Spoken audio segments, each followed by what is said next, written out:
Halo Bapak Ibu dan Saudara yang dikasihi oleh Tuhan. Terima kasih masih setia bersama-sama kita belajar firman Tuhan setiap pagi. Dan hari ini kita akan melanjutkan pembacaan firman Tuhan dari kitab Hakim-Hakim pasal yang ke-11. Demikian firman Tuhan. Adapun Yefta orang Gilead itu adalah seorang pahlawan yang gagah perkasa, tetapi ia anak seorang perempuan sundal. Ayah Yefta ialah Gilead. Juga istri Gilead melahirkan anak-anak lelaki baginya. Setelah besar anak-anak istrinya ini, maka mereka mengusir Yefta. Katanya kepadanya, "Engkau tidak mendapat milik pusaka dalam keluarga kami, sebab engkau anak dari perempuan lain." Maka larilah Yefta dari saudara-saudaranya itu dan diam di tanah Not. Di sana berkumpullah kepadanya petualang-petualang yang pergi merampok bersama-sama dengan dia. Beberapa waktu kemudian Bani Amon berperang melawan orang Israel. Dan ketika Bani Amon itu berperang melawan orang Israel, pergilah para tua-tua Gilead menjemput Yefta dari tanah Tob. Kata mereka kepada Yefta, "Mari, jadilah panglima bagi kami, dan biarlah kita berperang melawan Bani Amon."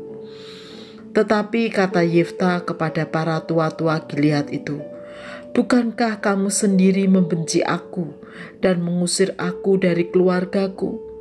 Mengapa kamu datang sekarang kepadaku pada waktu kamu terdesak?" Kemudian berkatalah para tua-tua Gilead kepada Yefta, "Memang kami datang kembali sekarang kepadamu. Ikutilah kami dan berperanglah melawan Bani Amon.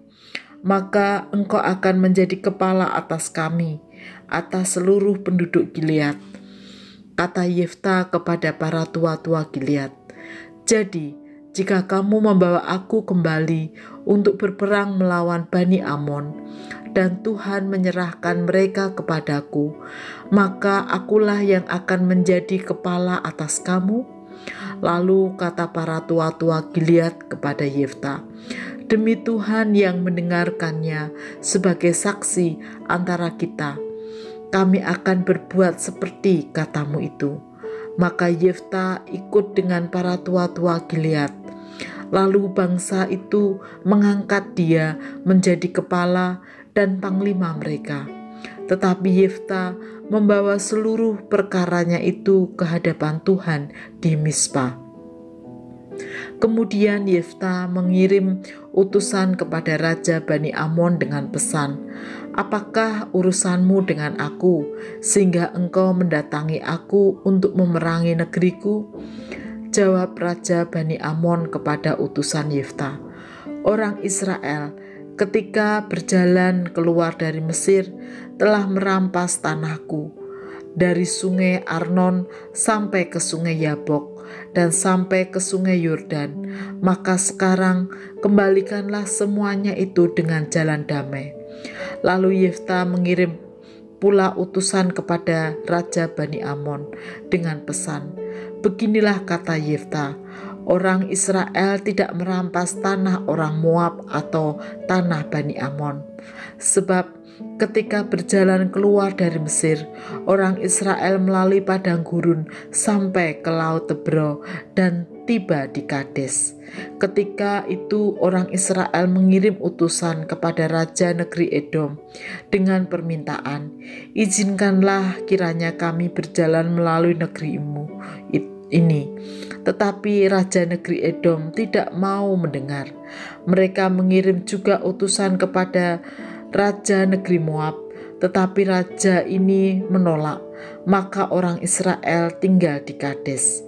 Kemudian mereka berjalan melalui padang gurun, menempuh jalan keliling tanah Edom dan tanah Moab, lalu sampai ke sebelah timur tanah Moab.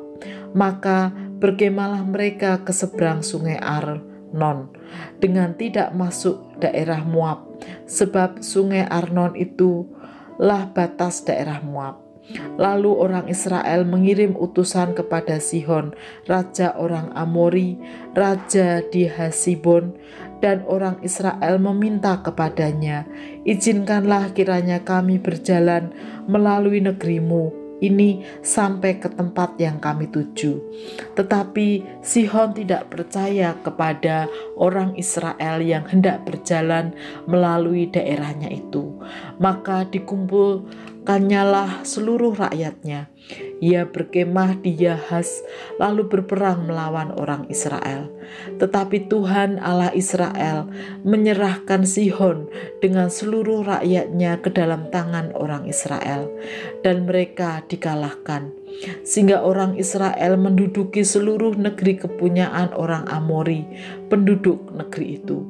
Demikianlah dimiliki orang Israel seluruh daerah orang Amori itu, dari sungai Arnon sampai sungai Yabok, dan dari padang gurun sampai ke sungai Yordan. Maka sekarang Tuhan Allah Israel telah merebut milik orang Amori bagi Israel umatnya. Apakah engkau hendak memiliki pula tanah mereka itu? Bukankah engkau akan memiliki apa yang diberi oleh Kamos Allahmu? Demikianlah kami memiliki segala yang direbut bagi kami oleh Tuhan Allah kami. Lagi pula, apakah engkau lebih baik dari Balak bin Sipor, raja Moab? Pernahkah ia menuntut hak kepada orang Israel, atau pernahkah ia berperang melawan mereka? Ketika orang Israel diam di Hesibon dengan segala anak kotanya, di Arur dengan segala anak kotanya, dan di segala kota sepanjang kedua tepi sungai Arnon selama 300 tahun. Mengapa pada waktu itu engkau tidak melepaskan kota-kota itu? Jadi aku tidak bersalah terhadap engkau, tetapi engkau berbuat jahat terhadap aku dengan berperang melawan aku. Tuhan hakim itu, dialah yang menjadi hakim pada hari ini antara orang Israel dan Bani Amon. Tetapi Raja Bani Amon tidak mendengarkan perkataan yang disampaikannya kepadanya oleh utusan-utusan Yefta. Lalu roh Tuhan menghinggapi Yefta. Ia berjalan melalui daerah Gilead dan daerah Manase, kemudian melalui Mispa di Gilead, dan dari Mispa di Gilead ia berjalan terus ke daerah Bani Amon. Lalu bernasarlah Yefta kepada Tuhan, katanya, "Jika engkau sungguh-sungguh menyerahkan Bani Amon itu ke dalam tanganku, maka apa yang keluar dari pintu rumahku untuk menemui aku pada waktu aku kembali dengan selamat dari Bani Amon, itu akan menjadi kepunyaan Tuhan, dan aku akan mempersembahkannya sebagai korban bakaran." Kemudian Yefta berjalan terus untuk berperang melawan Bani Amon, dan Tuhan menyerahkan mereka ke dalam tangannya. Ia menimbulkan kekalahan yang amat besar di antara mereka, mulai dari Arur sampai dekat Minit, 20 kota banyaknya, dan sampai ke Abel Keramim, sehingga Bani Amon itu ditundukkan di depan orang Israel. Ketika Yefta pulang ke Mispa, ke rumahnya, tampaklah anaknya perempuan keluar menyongsong dia dengan memukul rebana serta menari-nari. Dialah anaknya yang tunggal. Selain dari dia, tidak ada anaknya laki-laki atau perempuan. Demi dilihatnya dia, dikoyakkannyalah jubah bajunya, sambil berkata, "Ah anakku, engkau membuat hatiku hancur luluh, dan engkaulah yang mencelakakan aku. Aku telah membuka mulutku bernasar kepada Tuhan, dan tidak dapat aku mundur." Tetapi jawabnya kepadanya, "Bapa, jika engkau telah membuka mulutmu bernasar kepada Tuhan, maka perbuatlah kepadaku sesuai dengan nasar yang kau ucapkan itu. Karena Tuhan telah mengadakan bagimu pembalasan terhadap musuhmu, yakni Bani Amon itu." Lagi katanya kepada ayahnya, "Hanya izinkanlah aku melakukan hal ini. Berilah keleluasaan kepadaku 2 bulan lamanya, supaya aku pergi mengembara ke pegunungan dan menangisi kegadisanku bersama-sama dengan teman-temanku." Jawab Yefta, "Pergilah," dan ia membiarkan dia pergi 2 bulan lamanya. Maka pergilah gadis itu bersama-sama dengan teman-temannya menangisi kegadisannya di pegunungan. Setelah lewat kedua bulan itu, kembalilah ia kepada ayahnya, dan ayahnya melakukan kepadanya apa yang telah dinasarkan itu. Jadi gadis itu tidak pernah kenal laki-laki, dan telah menjadi adat di Israel, bahwa dari tahun ke tahun anak-anak perempuan orang Israel selama 4 hari setahun mereka meratapi anak perempuan Yefta orang Gilead itu. Bapak, Ibu, dan Saudara yang dikasihi oleh Tuhan, sangat amat disayangkan Yefta yang disertai Tuhan dengan segala keberhasilannya kurang hati-hati atau gegabah dalam menyampaikan nazar atau janji pada Tuhan. Karena itu, di tengah keberhasilannya, ia sangat berduka karena kehilangan anak gadis satu-satunya, dan hal itu menghancurkan hati Yefta. Bapak, Ibu, dan Saudara yang dikasihi oleh Tuhan, betapa sering ketika kita mempunyai permohonan kepada Tuhan, lalu kita menyampaikan janji-janji pada Tuhan.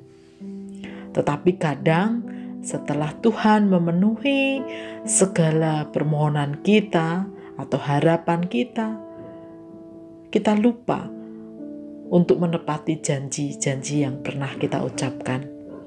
Padahal janji yang kita ucapkan pada Tuhan akan mengikat kita seumur hidup.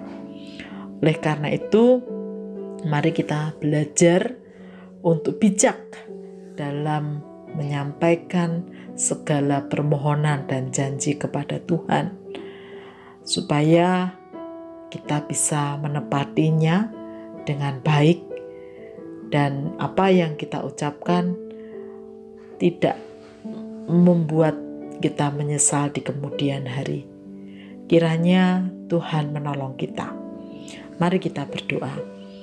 Tuhan, terima kasih untuk setiap penyertaan-Mu dalam hidup kami, dan ampunin kami jika kami sering melupakan janji-janji kami, atau bahkan kadang kami gegabah atau ceroboh dalam mengucapkan janji-janji kami kepadamu. Oleh karena itu Tuhan, ajarkan kepada kami untuk bijak, karena sejatinya Tuhan tahu yang terbaik atas hidup kami. Di dalam nama Tuhan Yesus kami berdoa. Amin.